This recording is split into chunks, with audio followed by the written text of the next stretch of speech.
আসসালামু আলাইকুম। আপনাদের অনেকেরই মনে একটা প্রশ্ন জাগে যে কবুতরকে কোন সময় কোন ধরনের ওষুধ বা কোন নিয়মগুলো মানলে মানে ওদের শরীর স্বাস্থ্য সব কিছু ভালো থাকবে এবং ওদের কাছ থেকে 12 ডিম বাচ্চা পাবেন।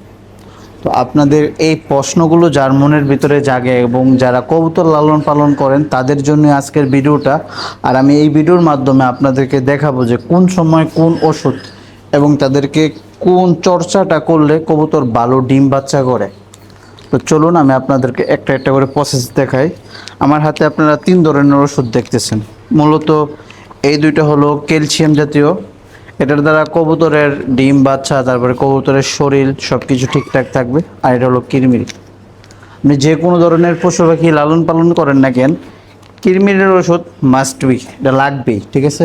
তো আমি ওদের কাছ থেকে এই যে পানির পটগুলো মানে আমি অনেক আগে থেকে এগুলো উঠায় রাখছি। এখন আমি এটা 1 লিটার পানিতে সুন্দর করে মিক্স করে ওদেরকে দেব।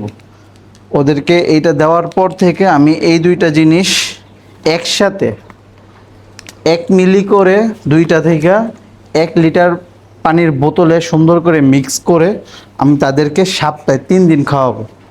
আপনারা সবথেকে বেশি জনপ্রিয় যে ওষুধ এই দুইটা হলো প্রোবোস্ট আর হলো ক্যালপ্লেক্স। এই দুইটা হলো কবুতরের জন্য অনেক বেশি উপকারী। তো চলুন আমি দেখাই আগের কিরমিরের ওষুধটা আমরা কিভাবে খাওয়াই, তারপরে এই দুইটা জিনিস দেখাবো।